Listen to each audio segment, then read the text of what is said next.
O sea, eliminar agua con algún elemento que puede ser innecesario o tóxico para la planta, lo eliminan al ambiente, y también la transpiración le permite a las plantas soportar condiciones de suelo demasiado húmedo. Por ejemplo, en un lugar donde llueve demasiado durante una temporada, el suelo se encharca, hay un exceso de agua, las raíces pueden tomar mucha más agua de lo que la planta necesita.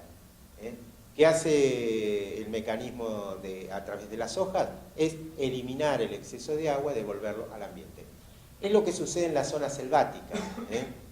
Es un círculo vicioso, un círculo no vicioso, sino un círculo realmente positivo, ¿no? para el ambiente.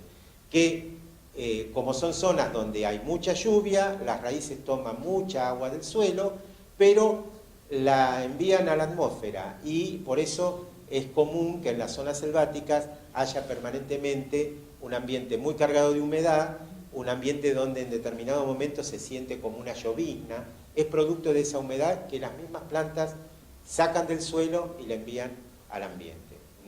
Y eso, arrastrado por el viento, actúa como humidificador y formando las nubes que van a provocar posteriores lluvias.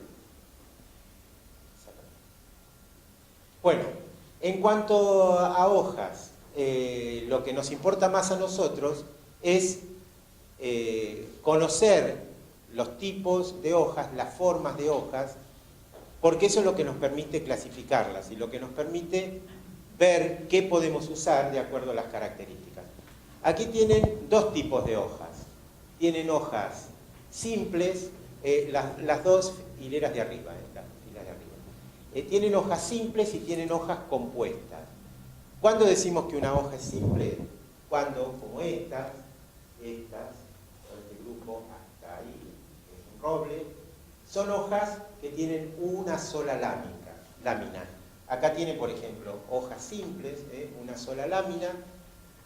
Cualquiera de estas tiene una sola lámina. Esto que es una hoja de limonero también. Bueno, todas esas hojas que están formadas por una sola lámina se llaman también hojas simples.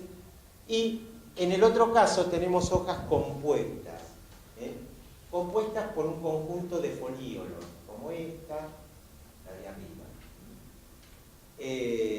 Son hojas formadas por varias hojas más pequeñas, todas distribuidas a lo largo de un raquis. El raquis es este eje, el centro, que es el que conduce los nutrientes a cada una de esas pequeñas hojas, que se denominan folíolos. Las hojas compuestas pueden tomar distintas formas. Pueden tener una forma como esas que se ven ahí, es una forma más lineal, o como alguna que tengo por aquí, que toma una forma palmada, como si fueran los dedos de la palma de la mano, que en este caso tiene 4 folíolos, pero en realidad es una hoja incompleta esta. La planta normalmente, esto es una aralia, tiene 5, es realmente palmada. Ahora, cada una de estas hojas simples o compuestas tiene una forma definida. Y esa forma definida comúnmente se establece de acuerdo al parecido que tiene con alguna forma geométrica o al parecido que tiene con algún otro elemento que conocemos y con el cual lo podemos identificar.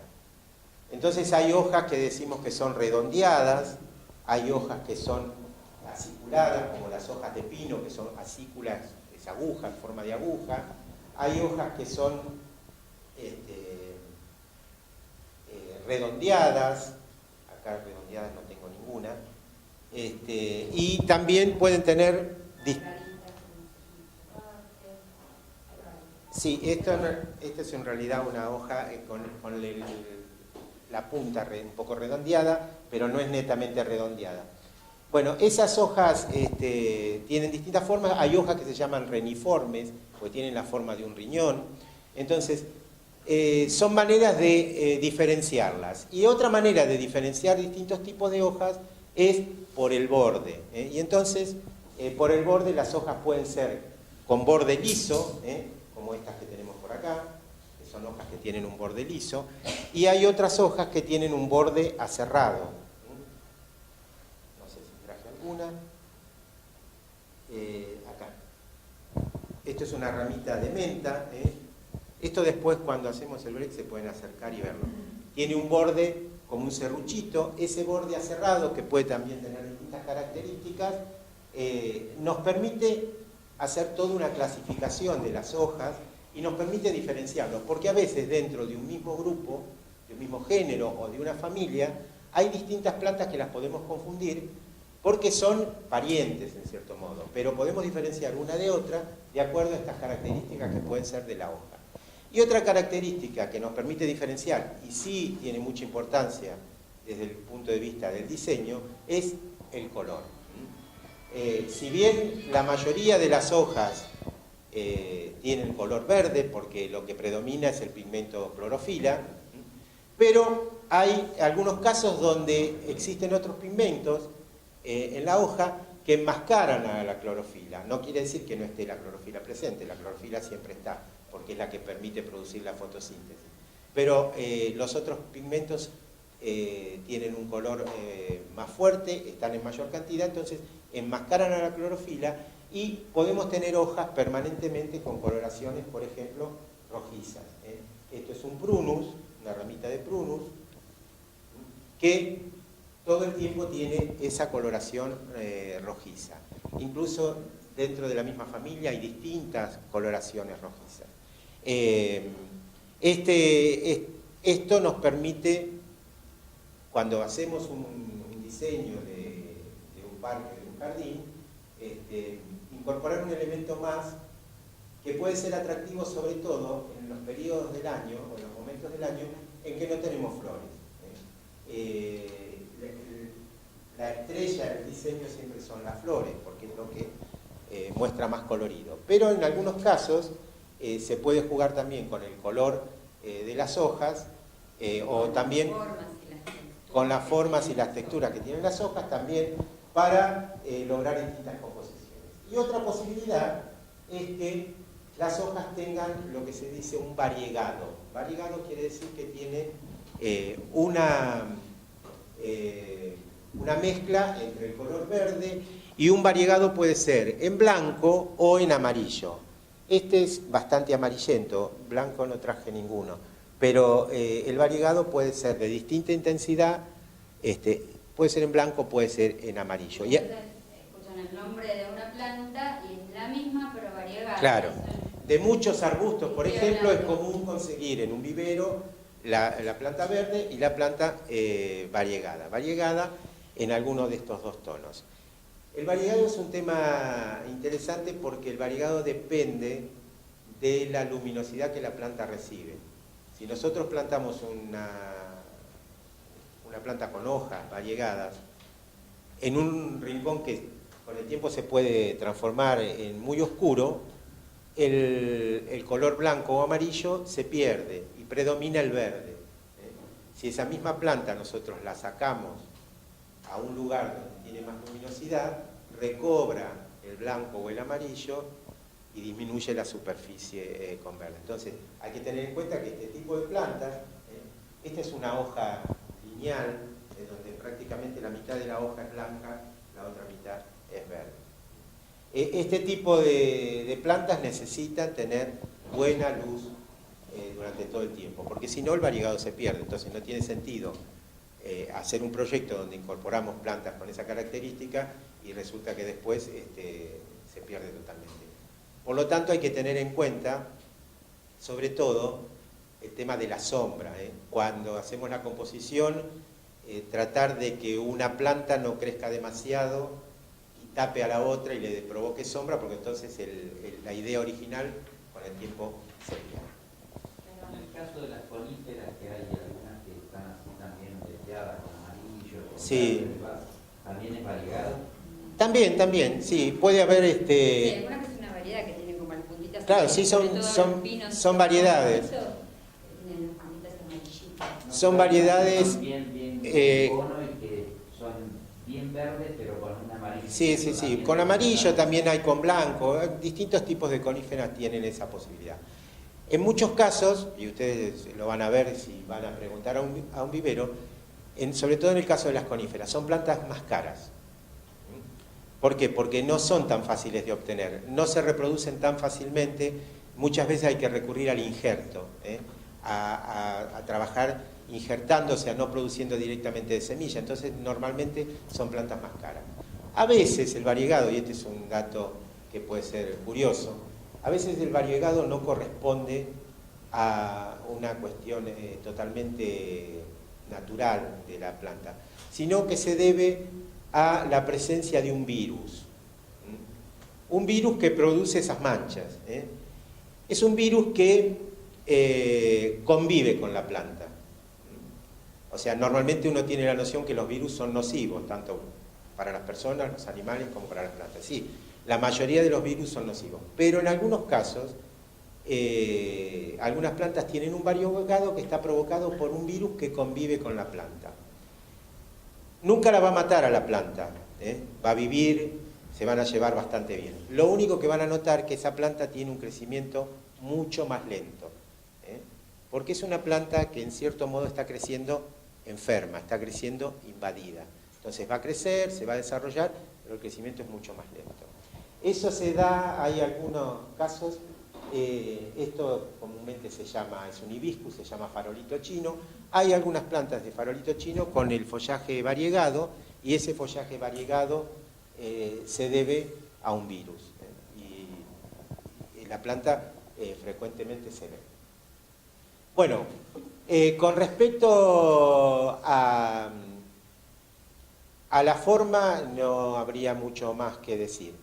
Sí, tenerla en cuenta como que es muy importante en el momento de proyectar y diseñar, porque después lo vamos a ver en la segunda parte, que una vez, como recién decíamos, tenerle idea a lo que es la raíz, tener lo que es el tallo, todo tiene un porqué, y las hojas también, porque ya vamos a ver que en el momento de diseñar un lugar, las hojas nos van a ayudar con mucho. Si queremos, depende del aspecto que le queremos dar al lugar, vamos a usar hojas redondas, hojas atintadas, hojas que vienen más en ramillete, hojas más claras, con verdes más oscuros. Todo esto a nosotros nos va a ayudar, por eso el conocimiento que tengamos de la planta que vamos a comprar o que vamos a colocar va a hacer que el proyecto o el diseño tenga éxito. Cambie. Y cambie. No, sí, falta una cosa que es muy importante. Las plantas pueden tener en general hojas perennes o persistentes o hojas caducas. Si una planta tiene hoja persistente, todo el año va a estar más o menos igual, no va a cambiar mucho en su aspecto. Pero muchas plantas que elegimos por la floración que tienen, pueden tener hoja caduca. O sea, pierden la hoja en otoño, están sin hojas en invierno y ahora están empezando a brotar. Por ejemplo, muchas de las plantas que se usan en el arbolado urbano tienen esa característica. Y es una característica deseable. Las plantas, cuando veamos después arbolado urbano, vamos a ver, las plantas de arbolado urbano tienen que tener hoja caduca. Sabemos que la señora que barre la vereda todos los días reniega porque se le ensucia la vereda. Bueno, yo desde mi punto de vista, nada que sea natural como las hojas de un árbol es basura. Basura pueden ser los papeles, el plástico, todo eso. Una hoja que cae al piso no es basura. Pero aparte de eso, hay que tener en cuenta que no podemos poner plantas que tengan hoja persistente en las veredas. Si no, en invierno caminaríamos por una vereda muertos de frío permanentemente, porque no nos llegaría nunca el sol. Entonces, lo ideal, en zonas como la nuestra, de clima templado, frío, entonces, lo ideal es que durante los meses de otoño-invierno la planta no tenga hojas, tenga los tallos desnudos. Cuando empieza la primavera, cuando llega la época que nos puede molestar algo el sol, entonces buscamos sombra. Y la planta se encarga de darnos eso también. La hoja caduca de las plantas agrega un motivo más de interés y un motivo más de preocupación, una preocupación agradable desde el punto de vista del diseño, que es saber aprovechar el follaje otoñal. El follaje otoñal es algo muy importante, porque hay algunas plantas que en otoño, que siendo verdes todo el año, en otoño toman una coloración característica, muy vistosa, en algunos casos con tonos de amarillo, que pueden variar mucho, desde un amarillo suave, un amarillo limón, a un amarillo mucho más intenso, pero también tenemos plantas que toman coloraciones rojizas, amarronadas. Entonces, esa característica es un suplemento más para tener en cuenta. ¿Por qué? Porque en otoño normalmente la declinación del color se nota en el jardín. La floración disminuye, se va perdiendo. Entonces es el momento donde pueden aparecer esas hojas con colores que actúan como punto focal y mejoran la característica del lugar. No queremos tener un jardín en mitad del año alegre y mitad del año triste, sino queremos tener un jardín lo más variado y con mayores posibilidades de color durante todo el año. Entonces tenemos que saber emplear el follaje otoñal. Hay una planta que está muy difundida en el último tiempo, que un poquito erróneamente se utiliza mucho para veredas, porque es muy decorativa, que es el liquidámbar. El liquidámbar tiene una hoja muy recortada, no tengo porque no hay en este momento hojas de liquidámbar, tendría que haber guardado. La hoja de liquidámbar es una hoja muy recortada y va variando el color. Empieza a ponerse algunas hojas amarillentas, después van pasando al naranja y después terminan en un rojo bastante pronunciado. Y esos cambios no es parejo en toda la planta al mismo tiempo, por lo tanto en la misma planta puede haber 3 o 4 tonalidades distintas. Es una planta que en los últimos años se ha empezado a apreciar mucho, porque yo dije que no es una planta muy adecuada para veredas, sobre todo para una vereda angosta, porque es una planta que tiene una silueta, un crecimiento normal con ramificaciones desde la parte de abajo. O sea, que la forma final de la planta, acá no tenemos, pero en vez de ser una forma con un tronco despejado hasta una determinada altura, toma una forma cónica, como la característica que tenemos en mente de un pino de Navidad, por ejemplo, que en realidad no son los pinos los que tienen esa forma, son los abetos o son los cedros, la forma cónica. Bueno, el liquidámbar tiene una forma cónica. Entonces es muy lindo ver esa planta creciendo en un espacio libre donde puede desarrollar todo su potencial en cuanto a las ramas y todo su colorido en el otoño. En una quinta, en un espacio grande, en una estancia, hacer un grupo con liquidámbar le da un aspecto espectacular porque se pueden lucir y pueden crecer verdaderamente como tiene que ser. Si yo los pongo en una vereda, el problema que tengo es que esas ramas bajas van a molestar a la gente que camina y van a molestar porque se van a ir sobre la calle y van a molestar al tránsito. Entonces yo, después de un tiempo, cuando la planta empieza a desarrollarse, le tengo que ir podando todas las ramas bajas. Si yo le podo las ramas bajas, me va a quedar con una silueta de este tipo, como si fuera otro tipo de árbol. Sigue siendo una planta agradable y con un lindo follaje, pero esa planta mejor no es para una vereda. Ahora, bueno, se hace todo tipo de cosas. Después vamos a hablar en otra clase de arbolado urbano. Siguiendo, a ver si hay otra de hojas. Ah, bueno, mira, ahí tenemos. Ahí tenemos distintas formas, por ejemplo, allá tenemos acorazonada, o sea, con forma de corazón, ovada, lobulada. Lobulada es cuando tiene entradas así la hoja, esa es mucho más lobulada todavía, aunque en ese caso, como tiene 5 folíolos, se le denomina, en realidad ahí no son folíolos, porque son hojas simples, o sea, esto sí es una hoja compuesta, pero eso no es donde dice palmeada no es una hoja compuesta, porque ustedes ven que la lámina de la hoja tiene continuidad, es una sola, nada más que toma esa forma. Esta, en cambio, sí es una hoja compuesta, aquí dice digitada o palmeada, que es parecido a esto que yo les mostré antes. Y bueno, ustedes ven que hay una gran diversidad. También, según la disposición en las hojas compuestas, pueden ser distintas. Bueno, no vamos a abundar tanto en eso. Y allí en el centro tienen bordes de la lámina del limbo, que puede ser aserrado, entero cuando es liso, se le dice, lobulado, que es típico de la hoja de roble. Incluso hay, hilando fino, hay doble dentado, porque tiene dos sierritas, después tiene un tramo de borde liso y otra vez dos sierritas. Bueno, hay una gran variedad. Y allí tienen una palmeada. O sea que la diversidad es lo que podemos nosotros buscar, tratar de elegir por la forma de la hoja, por el color de la hoja y por esa posibilidad también de si se trata de una planta con follaje caduco o con follaje permanente. Bueno, vamos a ir a la flor. Ahí tenemos una relación, bueno, lo que tiene que ver con el consumo de agua. Podés pasarla, porque si no vamos a... Ahí muestra distintos tipos de flores. La flor nos lleva a otra etapa en el crecimiento de la planta, a la etapa reproductiva.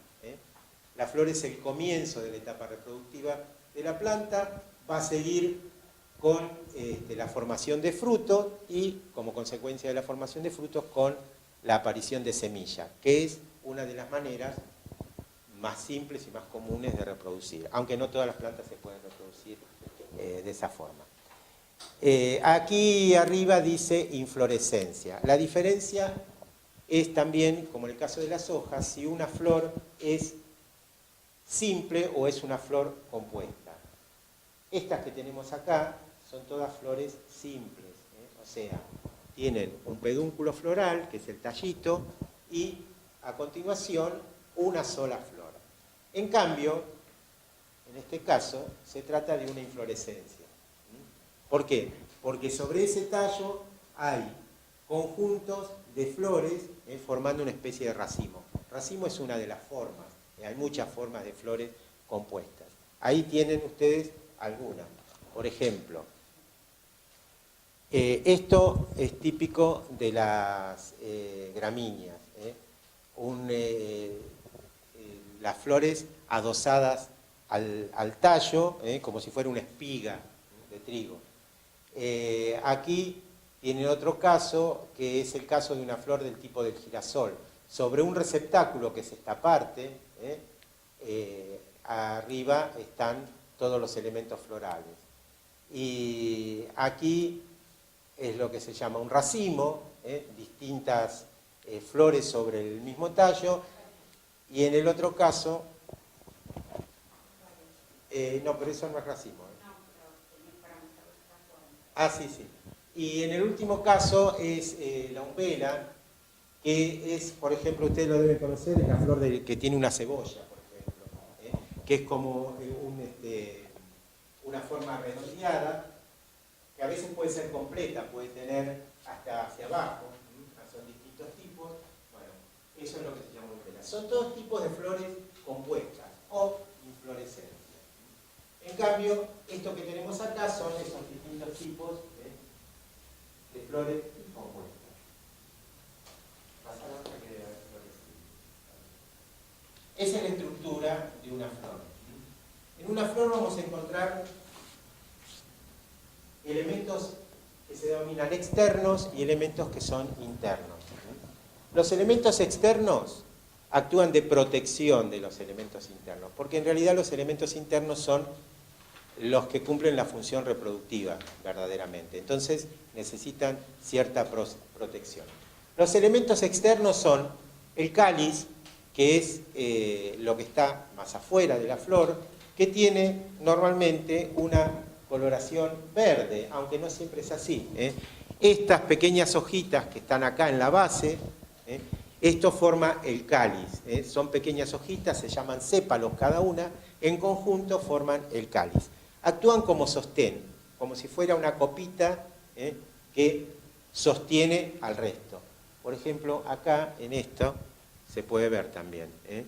Ese cáliz sostiene al resto. Lo que sigue a continuación son los pétalos que en conjunto forman lo que se llama corola.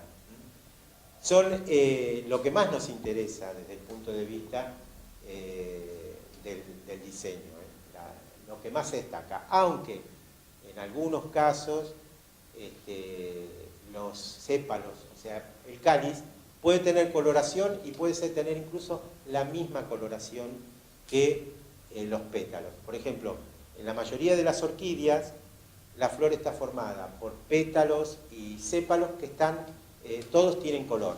A veces, todos el mismo color, o a veces hay un contraste de colores, pero tienen colores brillantes también. En el interior de esa corola, que es lo que nos interesa desde el punto de vista del diseño, están los elementos reproductivos, femenino y masculino, siempre y cuando se trate de una flor o de una planta que es hermafrodita. Va a tener los dos sexos en la misma flor. Los elementos femeninos, masculinos, primero vamos a ver, serían estos filamentos que están acá, que se denominan estambres. Y en la parte superior tienen un espesamiento que puede tener distintas formas, donde se depositan los granos de polen. Los granos de polen son las células reproductivas masculinas. La parte femenina está formada por un ovario, que sería esto, que, para darle un sentido práctico, se dice que tiene siempre la forma de una botella o de un botellón. ¿Por qué? Porque suele tener una parte superior que forma como un pico, y por allí, por este lugar, que se llama estigma, es donde va a penetrar el grano de polen para producir la fecundación.